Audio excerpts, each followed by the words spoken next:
Just catching up.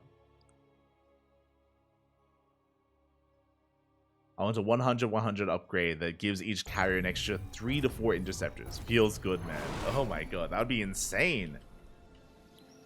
Especially if they start with that many interceptors. I think, yeah, that's an interesting proposition that I see in the chat. Aye. Interesting. But here we go. We're getting into our next series. We're getting into the quarterfinals. And spawning in the top right-hand corner of Alkyone, we have our South Korean Protoss player. The best Protoss in South Korea. Arguably the best Protoss in the world right now. Representing CranKy Gaming. It is herO. And spawning in the bottom left hand corner, we have as opponent, we have the South Korean Zerg player representing Talon Esports. Ooh, he just survived stats. Can he take it to herO? It is Dark.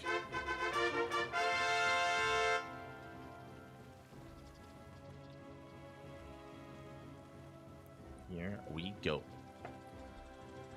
As we can see here, immediately checking the gold base. Again, on Alkyone, we've seen Dark rush into this gold many times, so it makes sense against him to check that gold initially here, as herO is going across the map, and it is going to be a hatch gas pool opener out of Dark. Standard opener so far from our Zerg player. herO back at home, going for his own gate expand setup. So nothing wild so far, but it's important to point out that there's nothing wild going on. As we saw, or as we noted, it is not uncommon for Dark to rush into the gold, so at least herO does cross that off the list of possibilities. Now, when it comes to herO versus Dark, they do go back and forth in series. As of late, I believe herO has the advantage over Dark, but only a slight advantage. Like, when I say advantage, I mean like maybe a 60% win rate, like around there. But regardless, they do kind of go back and forth, and I'm hoping for an ace match. I'm hoping we get the most out of these two. Another game 3 would be amazing, regardless of how it goes. I also just realized that I think Dark, he's the only Zerg player left, right? Like, I just realized Solar went down to Nightmare and Shin went down to Oliveira. My apologies. DRG is still there as well. Don't get me wrong. Sorry, my apologies. So there's Dark and Dong Rei Gu. They are the 2 remaining Zerg players here. We'll see if they can go further. I just read a comment about DRG and I just... my brain glossed over it. I forgot, Papi, I forgot. Behind this is going to be a Stargate opener out of herO. So far, everything looking as it should. Going to be a Stargate, I imagine, into an Oracle. I mentioned before that Phoenix or Void Ray openers aren't unheard of, but they're very out of meta right now. It was a couple of months ago where Classic was very fond of Void Ray openers. Every single game, we'd open up Void Ray. But even Classic has kind of deviated away from that, especially post-IEM. As I say that, though, it is going to be the Void Ray first. Okay, let's go! So the way this works, with a Void Ray opener, the goal here is to night vision. It's to hunt down these Overlords and to keep the Zerg player in the dark. And this doesn't mean mass Void Ray, this just means it could be anything. We could throw down a second Stargate, a Fleet Beacon, and rush into Sky Toss. We could throw down a Twilight Council, go into Glaives, and throw down additional gateways and go into Glaive Adepts. We could go for a standard opener, Twilight Council and Forge into Blink Stalkers. Whether it's standard, whether it's chaotic, whatever it is, Dark won't know. That's the power here of the Void Ray opener. Again, it's only a single Void Ray. The downside is that without your first Oracle, your scouting across the map is going to be delayed. Your potential to harass and kill workers is going to be much lower as well. But against Dark, I don't think that's the worst thing. In the sense that Dark, his Queen control and his Queen defense is renowned. So really trying to kill workers or kill Dark's drones early on is a difficult thing to do anyway. So herO avoids that. Meanwhile, there it is. Twilight Council is thrown down, but there is the Forge thereafter. So it is not Glaive Adepts. This should be +1 in Blink or +1 in Charge. Regardless of what it is, and even if it's a standard +1 Blink follow-up, Dark still has to piece it together. Again, scouting and... I mean, scouting is such a big part of this matchup, of StarCraft in general. Knowledge is key, and that's knowledge that Dark doesn't have. Behind this, we see an earlier Roachborn as we spoke about the Queen defense. The Oracle goes down, and Dark shuts down the first Oracle without losing, or with maybe losing one drone. That's it. Aye, aye, aye. But yeah, I mean, Dark has got really good queen defense. It's what he's known for. Shuts down the first Oracle. Again, it's going to be a slightly earlier Roach Warren. It's a 4-minute 30 Roach Warren, but very necessary because it could be Glaive Adepts, so we have to be ready for the worst. So herO, he's forcing some inefficiencies out of Dark. Behind this, it is Pulse and Blink, throwing down additional gateways, getting our third base up and running, getting it saturated.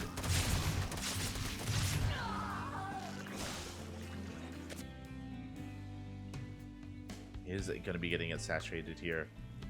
And likewise, Dark working towards his own lair. And working towards Ling Roach. Now, what's interesting is that we are investing into +1 range. So this could go into Roach Hydra. As, of course, the upgrade does benefit both tech units. So we'll keep an eye on Dark as Lings are trying to be active on the map. We do try to strip away control of Zelnaga. We do not get the Stalker. Good control there out of herO, avoiding the surround. Void Ray adding DPS as well, and herO, he maintains control of that Zelnaga tower. And what do we see behind this? A bit of a gateway explosion. Now we have how many gateways in total? 4 gateways done, 4 more on the way. That's going to be an 8th gate, by the way, from herO. No gases at the 3rd base. This looks like an 8-gate 3-base all-in. This is very out of fashion. I haven't seen herO do this in months. Okay. Basically, we're going to be warping in Stalkers and nothing but Stalkers. And this is a very committed or very borderline all-in build from herO. Typically all-in build from herO. Now, thankfully, Dark, he cuts workers early on. He's cutting workers at 58, so sub 3-base saturation. Maybe cutting workers a little bit too early on, but he's amassing Lings and Roaches behind this as he pushes herO. He's transitioning into Sky Toss. Oh my god! Okay. herO, he pokes in, doesn't really believe that he can kill his opponent, so he throws down a second Stargate, throws down a Fleet Beacon, starts up +1 air attack. herO, despite having 8 gateways, he's not going to be committed. He's just puffing up his chest, feigning aggression, rotating between the bases. Now, what's scary here is that as herO is faking aggression and faking a push, Dark isn't. Dark, remember, he caught workers at 59. He hasn't made a drone in quite some time. He's massing an army. He's maxing out. Dark is maxing out, and he's going to hit first. And herO might be caught with his pants down. Remember, herO, he's investing into +1 air attack, into a Fleet Beacon, into Stargates, all things that will not help in the defense. Wasted resources there by herO, and here comes the counterattack, the all-in of Dark. There we go again, sub 3-base saturation from Dark. He is pushing up the ramp. There is a shield battery, there's an overcharge. We throw down a couple more stack defense here in a panic, and it's not done. Overcharge is popped. A shield battery is exposed. It's going to be focused down. Yeah, the overcharge, it barely helps. And Dark, can he break through? He's bleeding out a lot of Roaches. Bleeding out a lot of Lings. Good blinks here out of herO, but he's being broken. He's being forced back. The 3rd base is exposed. Yeah, we collapse on the 3rd. It's going to be brought down. We're trying to go for another warp in here. The cannon doing what it can as well. We are running out of Roaches. And we haven't dealt any economic damage. herO's holding. No shot. herO, he is holding. He may have lost his cannons and his shield batteries, but he's only lost 4 probes. Barely lost any workers whatsoever. Lings are coming in to reinforce. We're barely cleaning up the Stalkers. The carriers have arrived. They've barely arrived. herO blinking back behind the mineral line, saving his units. Gets the warping of Zealots, and herO, he barely loses anything here. Some good piles. But herO, he cleans up the army. He holds onto his 3rd. He only loses 6 probes. Look at the saturation on this base. Oh my god. Most workers were saved. And now we've gotten away with carriers. We have weathered the storm. Weathered the swarm even. As Dark was all in. And, like, now Dark is droning heavily. He's droning up quite heavily behind this. Did throw down an Infestation Pit. He's going into Roach Infestor. But there's no Hydrogen, there's no Spire, there's not much anti-air. Dark, he's in trouble. He's in a lot of trouble right now. Like, you can see that his drone count isn't looking too bad. He just droned. He literally just droned. Saturation not looking too hot. herO taking his own 4th. And herO, he's safe and sound. He should not die anytime soon as he's massing more carriers.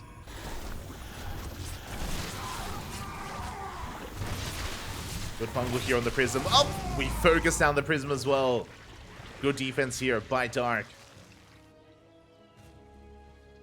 and the game is going to settle down. We're going to be calming things down. herO, he's settling into his 4th. Dark is settling into his own 4th as well. I mean, full base versus full base. I have to favor herO. I have to favor herO right now. He's up in economy. He's up in tech. Has a higher quality army. And Dark, he's just now getting into Hydra production. Hive just started. Right now, the pressure is on Dark to make something happen here.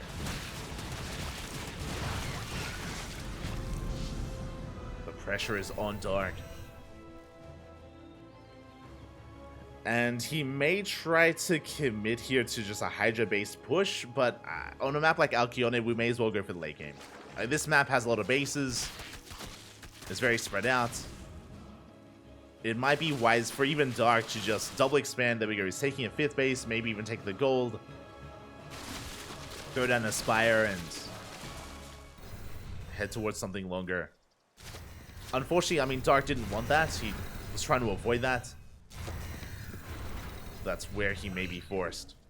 How many carriers do we have? 4. We have 4 carriers, soon to be 6. We have High Templar, we have Storm.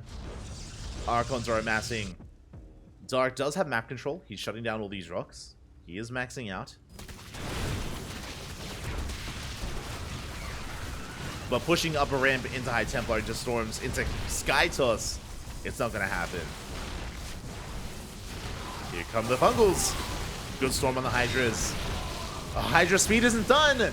We throw down the Microbial Shroud. Oh my god. When was the last time you saw that? But alas, it's not going to be enough here to really hold on. We have High Temple. We do focus down one of them. Very nice control out of Dark. He moves forward with his roaches. He sniped a High Templar. There's one left. One left underneath the army. And Dark has to back off. He does back off. He lost his roaches. He barely lost any Hydras. He lost 3 Hydras in that fight, so he retains his expensive high-tech army. Massing more Hydras. Lurker Den is on the way, +3. We're taking the gold base. And again, we're getting into a longer game. Like, there's no breaking this position. Dark, he cannot end the game.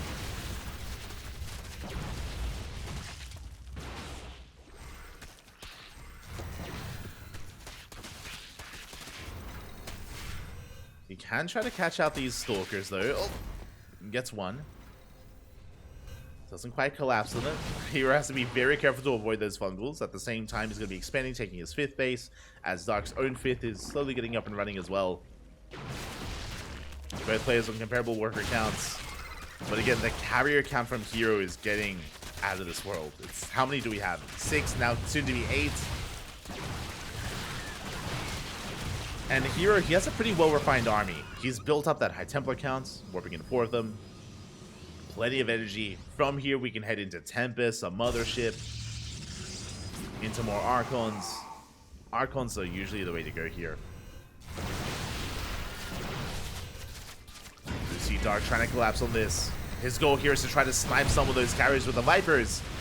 Can we yoink them in? The feedbacks! Oh my god, massive feedbacks on the Vipers. Both Vipers go down. And without Vipers, we cannot engage. We have to back off. Dark in a lot of trouble. Again, very proactive there out of herO. We can throw down Microbial Shroud, I guess, but Storms, they trump the Microbial Shroud. Massive Storms on the army. Dark, he melts. GG gets called, and herO takes game number 1. Ooh, GG. Now, I usually reserve the fanfare for the end of the series, but GG, well played. herO takes game 1. Again, a very clutch defense there from herO at the 3rd base. It was very close. Dark, it felt like he was on the brink, on the cusp of breaking that mineral line and wreaking havoc at the 3rd base, but he barely did not break herO. With that, herO ran away with it, rushed into carriers, and yeah, with that, he just snowballed out of control. Dark, unfortunately, despite getting into Hydra Lurker Viper, I misspoke. He didn't get into any Lurkers, only Hydra Viper. And you can see how important Lurkers are. Lurkers, they don't help against carriers. Of course, they don't shoot up. But what they do, especially with Lurker range, is they zone away the High Templar. That's the purpose, really, is to zone away the ground army, which includes High Templar from the Protoss. And if the High Templar cannot get close, they can't feedback you, and they can't storm you. Like that's the purpose there of the lurkers or the broodlords thereafter, is to zone away the army, is to just keep those spell casters pinned back so you can have more of a dynamic back and forth. Without either lurker or ultra or broodlord or anything there, then you can see that the High Templar, they can have their way with you. They can just step on forward with confidence and feedback and storm whatever they want. So again, what I'm saying is that Dark needed more time. Like, he had the lurker den, he just needed more time to refine his army. Time was working against him there, and with that, GG, well played. herO takes the first game. And again, Dark didn't have lurkers, and he wasn't set up for that because of the failed all-in, because he stumbled into the mid-game and stumbled into the late game. His economy was subpar, it was building up, he was getting there, but again, Dark just needed more time to stabilize. And with that, herO takes the lead. And now we're getting into game number 2. And spawning in the top left-hand corner of hard lead, we have the South Korean Protoss player, the Red Protoss representing CranKy Gaming, leading the series 1-0, one game away from advancing on to the semifinals. It is herO.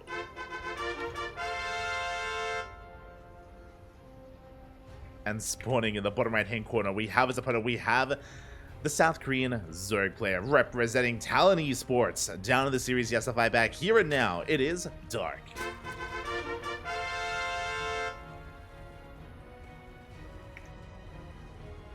My eyes, the Microbial Shroud does nothing.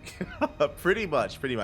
I mean, Microbial Shroud, it has a very niche use. As I'm sure you're aware, as I'm sure everyone's aware, Microbial Shroud can actually work quite well. The problem is, if you have Microbial Shroud, but you're also up against Storm. Because if you throw down Microbial Shroud, the problem with that is that you have to keep your army in the Shroud for it to take effect. And that means that your army's stationary, and that is a prime location for a storm, which is what we saw, right? Like, it's basically like a big sign that says storm here. And here was like, oh, thank you. Like, now I know where to storm. I'll just storm on the Shroud. That's where I remember some people like posing a change to Microbial Shroud. A little bit more like, God, what was a little bit more like, is it Eradicated Broodlord? Broodlord, what? In Brood War, where it's a spell that latches onto a unit, or I guess like Parasitic Bomb, right? Like, imagine like if you were able to Microbial Shroud a unit and it follows the unit. Would that be too imbalanced? That becomes the question, but that would be better. And yeah, like just posing a potential change, I don't know, but like something like that would be more useful, because then basically you would have it so the Shroud follows the Hydras instead of being stationary. Like, that would be such a huge change, but would it be too much? Maybe. I don't know. I think something that we can all agree on though is that Microbial Shroud is rarely used because of its ineffectiveness, and if we wanted it to be useful, it does need a change in some way. Aye. Regardless, with that, GG, we're getting into game number 2. And so far, we have some standard openers. It is a Hashgas pool out of Dark. Likewise, we do have herO getting into his own Gate Expand into Cybercore. Tech of choice is going to be a Stargate. Now, I have to go back to how I used to open up with PvZ a couple of months ago. Stargate openers usually should be Oracle openers for some Oracle harass into a third base, but as we saw in the last game, herO is willing to open up Void Ray if he so chooses. Based on the positioning, I feel like it should be an Oracle. Yeah, it's going to be routed across the map. It's going to be an Oracle opener. As we saw in the last game, the power of a Void Ray opener is mainly to deter scouting. That's all it really does.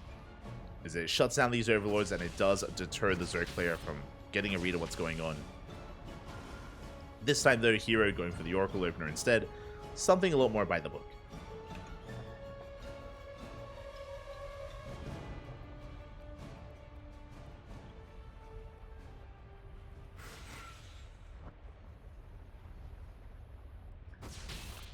So here we go.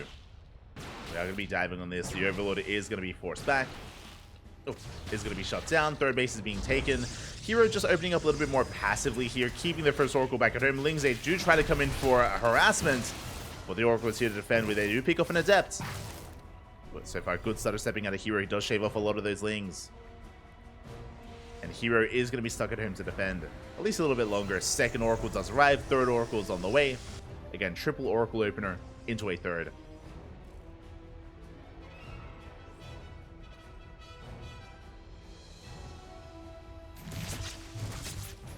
The Oracles, they are forced back.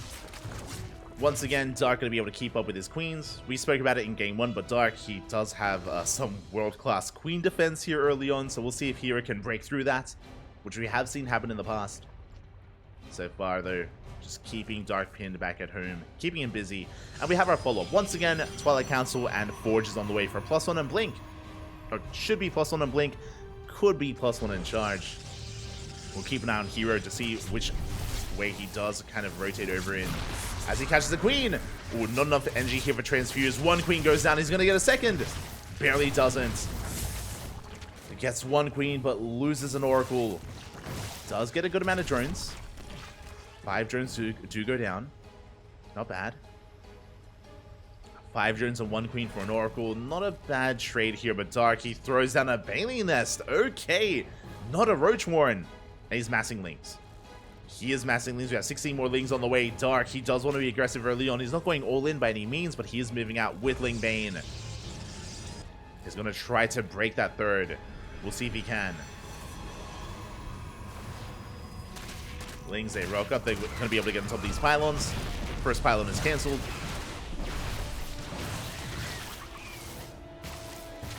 As a lot of Lings do get shaved off. Going to be forced back.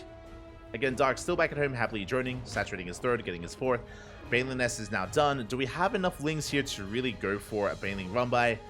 It's going to be difficult with a wall, as the wall is up and running. No Baneling run by potential on the right-hand side. Yeah, Dark just fanning out his Lings. Now, because we didn't throw down the Roach Warren, this could be Ling Bane into Hydra. That could be the tech of choice here for Dark. It could be a Ling Bane into Spire tech as well, into Mutas. But there it is. Hydra Den was thrown down, not the Spire. Ling Bane into Hydra. Okay. Now, the way this dynamic works is Ling Bane Hydra can do very well against Blink Stalkers, especially if herO does decide to be aggressive with his own Stalker army. Looking at the production here, we're once again going for the same build. 8 gates. 8 gates on 3 bases. herO is pushing, he can reinforce. He's going to have a lot of Stalkers to work with. Now, we saw in game 1 that herO, he postured with this army, but then he threw down the Stargate, and he started working towards Sky Toss. We'll see what he does this time. So he does push forward, does get surrounded for a moment there. Dark threatens the surround. But herO is going to be able to hold on, reinforces with more Stalkers. Again, this is the power of hard lead, is the rush distance by ground is very short. So it doesn't take long at all to reinforce. Even without a War Prism, even without a Gateway. And herO, he's out trading these Lings. He's gotten 41 Lings, by the way, for 0 Stalkers. Good Blink so far. Denies the base, denies the hatchery. And does kill an Overlord. And he's going to keep the pressure up. And again, he can because he's reinforcing from the center of the map with this forward base. A very aggressive base to take. And herO, he's not slowing down. Just mass Blink Stalker aggression. Lings are trying to engage, but again, we can blink back. We have Oracles to support. Yeah, the Lings are being shaved off.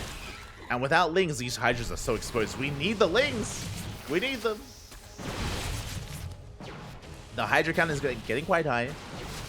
It is massing. Still running out of Lings, though. The Blinks have been solid. We still haven't lost a Stalker, by the way. Oh, finally, 1 goes down. Oh my god. 2 goes down. He's slipping up. He gets 3 Stalkers.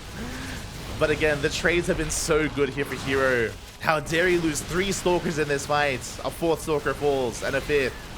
The Hydras, they're getting damage done. They're breaking through. They're trying to at least.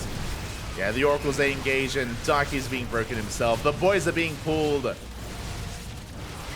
The additional Stalkers have gone down.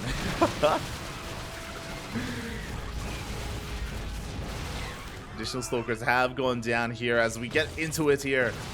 A bit of a more messy fight, but boys are being pulled, and Dark, he's bleeding out a bit too much.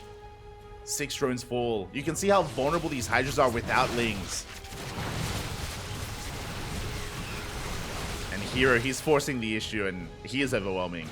He is overwhelming Dark. Again, just really efficient trades here from herO. Reinforcements have arrived. Dark, he's holding, but you can see him plummet in supply. You can see herO take a supply lead. We have a good concave. Do have a good concave coming in, but again, barely any Hydras left. We're down to how many? 10 Hydras. 11 Hydras against 32 Stalkers. It's not gonna happen. Not like this.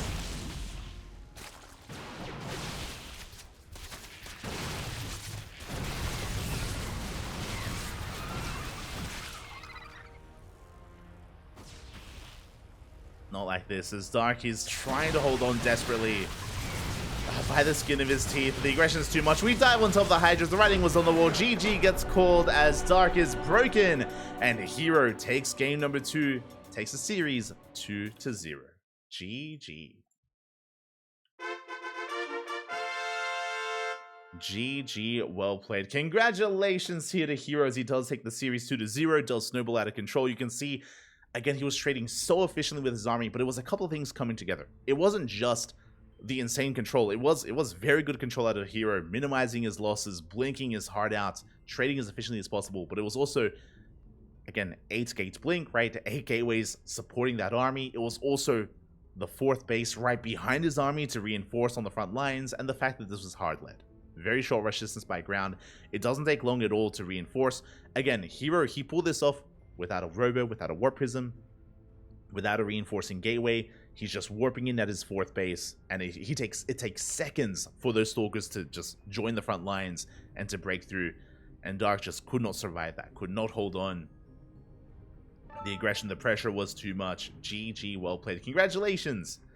Congratulations here to herO. My condolences to Dark as he has been eliminated from the tournament.